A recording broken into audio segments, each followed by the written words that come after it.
There's a new threat to the 2024 elections.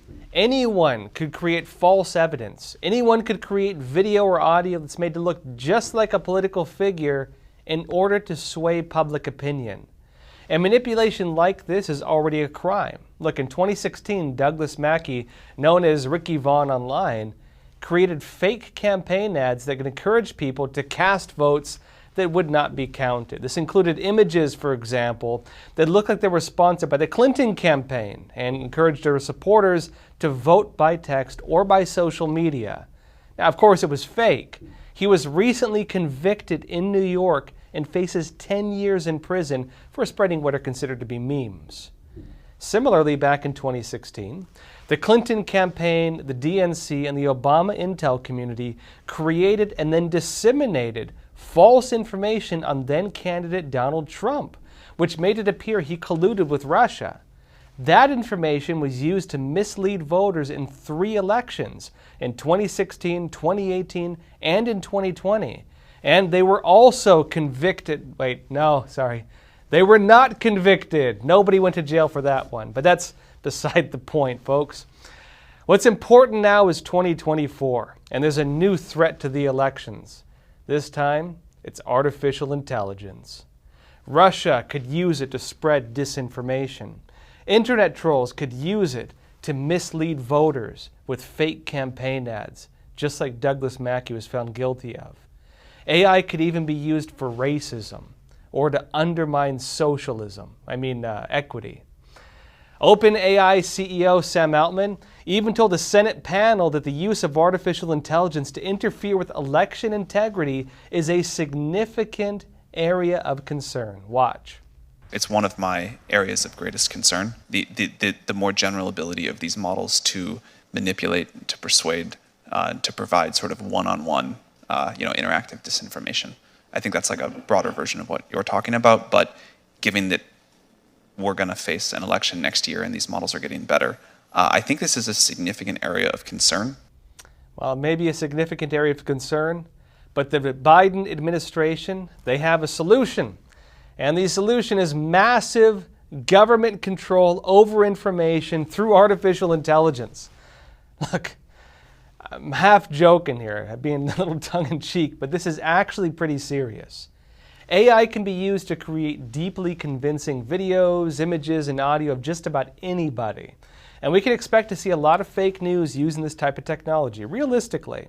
Some of this will be from people making online jokes. Others could be from organized groups trying to actually cause harm. Some could be from hostile countries. This is a very real threat to the very nature of truth and of reality.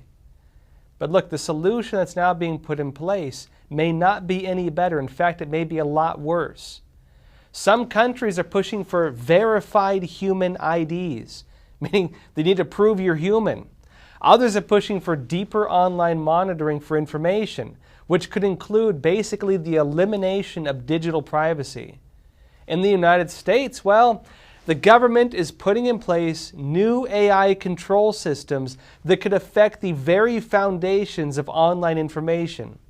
The media establishment, most of the mainstream press, they've been pushing this narrative very hard lately.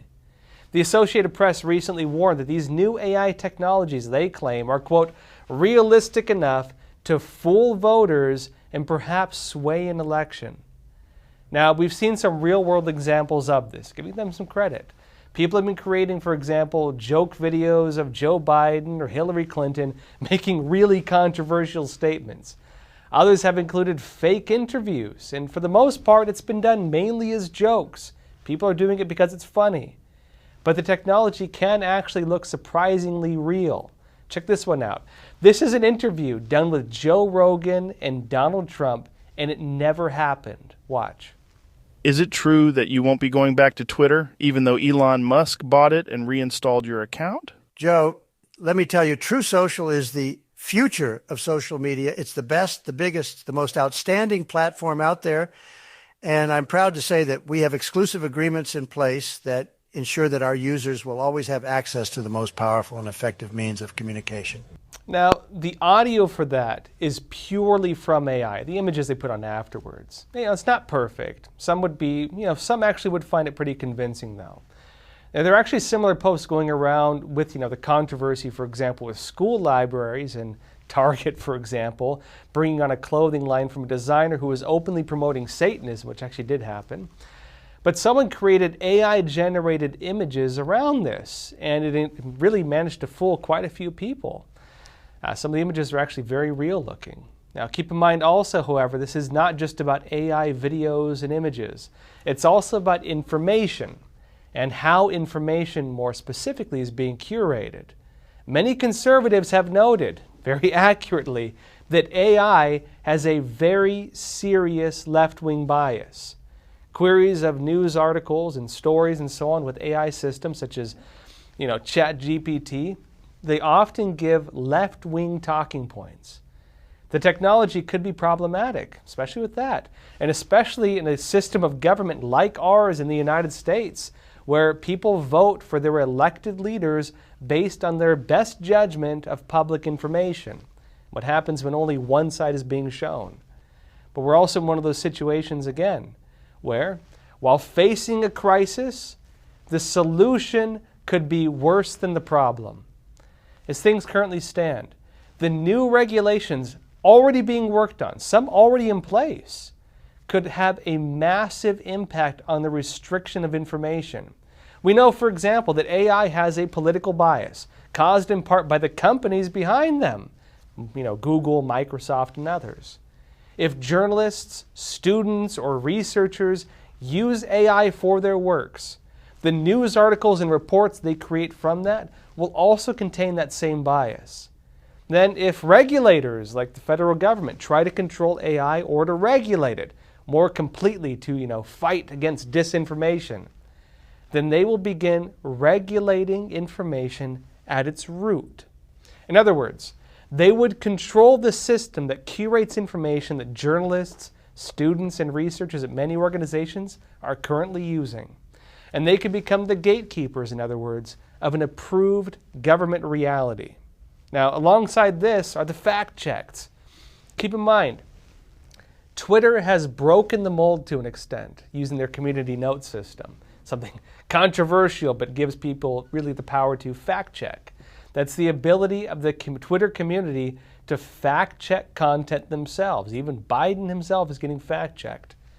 But what happens with other tools for fact checking if they rely on AI?